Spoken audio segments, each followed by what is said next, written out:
K9용 국산 엔진이 완성, 해외 수출에서 독일 프리를 달성하다. 일본 밀리터리 전문 매체 항공만능론에 올라온 기사와 댓글 반응 번역입니다.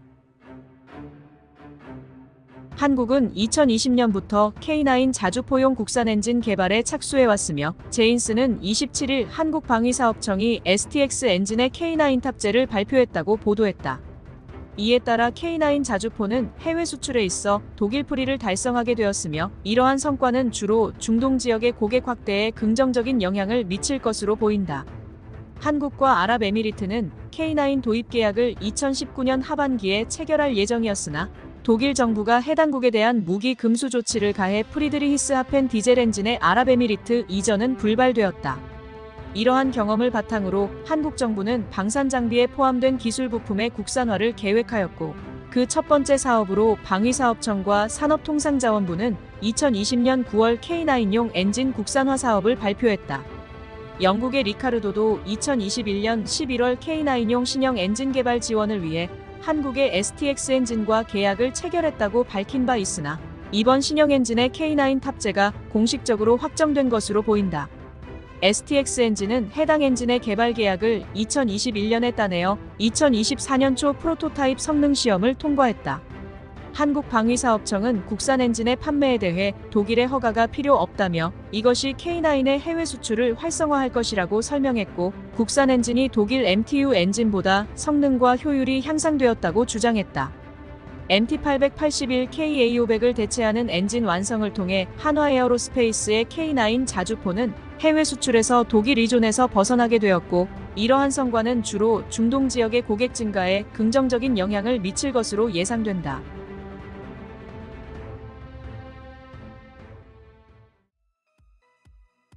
한국은 대단하네. 굉장한 속도로 다양한 산업이 성장하고 있는 이미지야. 이제는 찍소리도 못하겠네. 한국은 정말 저로줘야. 한국인의 향상심은 대단해. 일본인도 본받아야 한다. 한국은 최근 몇 년 동안 대약진했군. 일본과 마찬가지로 심장은 외부에 쥐고 있으니까 이렇게 계속 성장하다 보면 망가질 것 같지만 그 외부에 쥐고 있었던 것 중 하나를 내재화에 성공했다는 이야기야. 차근차근 기술 독립을 향해 나아가고 있다는 거야. 이번에는 그 성과 중 하나가 공개된 것일 뿐이지. 자주포계의 베스트셀러가 되려나. 암튼 싸고 많으면 좋은 무기지. 즉 이스라엘과 대립하고 있는 중동 국가에 판매할 수 있게 되었다는 건가. 이 엔진 개발의 계기는 아랍에미리트로의 수출 장애를 제거하기 위한 것이니 우선은 아랍에미리트로의 수출일 거야. 터키의 그 파워팩이 먼저 갈 것 같아. 걸프에 부유한 국가들과 이라크겠지. 하지만 이라크는 알타이인가? 하긴 일본에서는 중동에는 팔지 않겠지. 일본이 만든 무기로 사람을 이라고 부를 것이고 분쟁이 일어나고 있는 곳이라면 죽음의 상인이라고 불릴 거야. 기업들도 힘을 주고 싶지 않겠지. K2 전차가 아니라 K9을 위한 것이라고 해도 엔진의 국산화에 성공했다는 것은 상당히 대단하네요. 육군의 규모가 크기 때문에 묵묵히 개발을 계속해온 것은 칭찬할 만하죠. 가격이 저렴하고 그럭저럭 쓸만한 성능이라는 점에서 판매도 잘 되고 있는 것 같고요. 여기서 대출력화해서 K2로 가는 부분은 다시 난이도가 급상승하겠지만 이대로라면 언젠가는 달성할 수 있을 것 같습니다. 지속은 힘이죠. 좋은 점은 일본도 본받아야겠네요. K2는 19년에 두 번째 양산분부터 엔진은 국산이었어요. 국산화가 어려웠던 것은 트랜스미션 쪽입니다. 이것도 기술적인 면보다는 고장 없이 320시간 동안 계속 돌리라는 말도 안 되는 요구사양 때문인 것 같네요. K2용 두산 인프라코어 엔진은 MTU 883을 그대로 복제한 것 같네요. 두 엔진 모두 배기량이 27,000cc의 12기통 구조도 완전히 동일하고 터보와 보조장치의 배치까지 똑같으니까요. 특기인 리버스 엔지니어링 덕분이겠죠. STX 엔진은 리카르도의 비용을 지불하고 설계를 맡겼을 가능성이 높아요. 개발 기간이 너무 짧았으니까요. 리카르도는 대형 자동차 제조사의 엔진 개발도 맡고 있고 혼다가 F1 사기 초기에 맥라렌에 파워 유닛을 공급했을 때 성능 문제로 리카르도가 지원을 자처했던 적이 있지만 혼다는 자체적으로 성능을 개선하겠다고 거절했던 것 같네요. 리버스 엔지니어링은 일반적인 기술 조사 방법일 뿐이고 전혀 나쁜 일이 아니야. 전 세계 기업들이 다 하고 있는 일이고 미국이나 유럽, 일본의 기업들도 물론 마찬가지야. 한국 기업이 하고 있다고 비판하거나 중상모략, 모욕하는 건 완전히 잘못된 거야. 많이 줄어들었지만 아직도 한국의 높은 기술력을 이상하게 폄하하는 사람들이 있네요. 이미 일본 같은 나라를 추월했음에도 말이죠. 뭐 조금만 더 지나면 그런 사람들도 완전히 사라지겠지만요. 아니, 기술로 뛰어넘었다는 건 어불성설이야. 중공업은 스마트폰이나 가전제품 조립처럼 하루아침에 성장할 수 있는 게 아니니까. 어떤 산업제품이든 수출을 염두에 두면 유럽과 미국의 기술을 사용하는 것은 더 이상 리스크일 뿐이니까. 특히 국방에서는 서구의 이중잣대에 휘말리지 않는 것이 매우 중요해. 개발 일정을 단축하기 위해 K2를 기반으로 한 건가? K2용 기본 엔진은 12기통 1500마력이고 K9용 신형 엔진은 8기통 1000마력이네. K2용 엔진은 현대 인프라코어가 개발했고 K9용 엔진은 STX 엔진이 개발한 거야. 제조사가 다르니까 관계없다고 생각해. K9용 엔진 개발에는 한국기계재료연구소, 한국자동차연구원, 한양대학교 등이 관여한 것 같아. 정말 우크라이나 전쟁의 진정한 패자는 독일이 아닐까 싶어.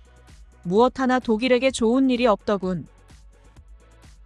나도 그렇게 생각해. 하지만 10년, 20년 후에는 이 우크라이나 사태가 미국과 영국의 장기적인 영향력 저하의 상징적 사건으로 인식될 것 같아.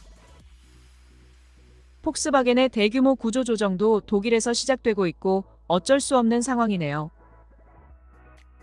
열심히 만들어서 잘 팔린다는 것은 확실히 기합이 들어가는 것 같네요. 한동안 좋아지지 않다가 외국에 팔릴 수 있게 되어 변해가는 기분이 듭니다. 결국 적당히 만들어도 정해진 수량은 팔리고 굳이 좋은 걸 만들어도 그 이상 팔리는 건 아니니까요. 그러면 별로 열심히 하지 않을지도 모르겠네요. 위로 올라가면 안심하게 되어 필사함이 사라지는 건 역사적으로 선례가 많아서 어쩔 수 없다고 생각합니다. 중량급 전차인 K2에다가 이번엔 1000마력 엔진이라도 장착하려는 건가 했는데 K9이었군. 아무튼 K9은 계속해서 판매 경로를 확장하고 있으니까. 이집트용 K9자 주포에 이 엔진을 탑재하기 위해 개발을 서두른 것 같아요. 1950년대에 시작된 일본의 국산 장갑차용 엔진 연구는 90식 전차 개발로 80년대 후반에는 세계 수준을 따라잡았다고 볼 수 있습니다. 그동안 대략 30년 정도 걸린 셈이죠. 한국의 독자적인 군용 엔진 개발은 88식 전차의 공동 개발 이후에 시작되었습니다. 2000년대에는 K2 전차용 엔진 개발이 시작되어 20년 넘게 걸렸죠. 연구 시작 시점에서 기술적인 격차가 존재했더라도 그것이 메워지기에는 충분한 시간이 이미 지나갔던 것 같네요. K2도 가까운 시일 내에 내재화될 것 같네요. 비용적으로 더 강해질 수 있을지도 모르고 K2와 K9의 조합은 앞으로도 계속해서 발전할 것 같아요. 그나저나 일본과 마찬가지로 미국의 속국이면서도 팔릴 곳이면 어디든지 파는 점은 대단하네요. 또 그럼에도 불구하고 미국에서 일도 확보하고 있으니 여러모로 잘하고 있다고 생각합니다. 한국은 일본과 달리 수출에서 발목 잡힐 건덕지가 없으니까요. 마음껏 기업 활동을 할 수 있는 거죠. 현재 일본 정도의 기술력, 특히 방산계의 낮은 기술력으로 제약이 없다면 세계에서 싸울 수 있다고 생각하는 것은 시대착오적이라고 봅니다. 이제 기술면에서도 한국과 중국에 훨씬 뒤떨어져 있죠. 기술력으로 지고 있는 건 아니에요. 증거를 가져오세요. 기술력만 있으면 일본 제무기는 더 많이 팔릴까요? 지금까지의 전 세계 무기 수출의 역사를 보면 기술력 이외의 요소가 큰 비중을 차지하고 있는 것은 분명합니다. 기술이 있으면 팔릴 텐데 팔리지 않는 건 기술이 낮기 때문이라는 생각은 지금 당장 고쳐줬으면 좋겠어.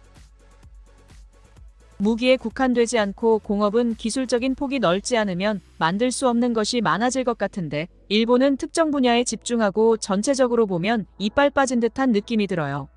높은 기술도 있지만 전체적으로 부족한 기분이죠. 관민이 나서서 깃발을 흔들고 부족한 것은 다른 곳에서 데려오고, 일본에서는 그렇게 이익을 내면 죽음의 상인이라고 불리니까 누구도 하려 하지 않고 힘들죠. 한국을 포함한 여러 나라에서는 잘했다고 칭찬받는 일이 일본에서는 비난받으니까요. 오히려 일본은 특정 분야에 집중하는 데서 둘고 기초기술은 세계 최고 수준이 아닐까요?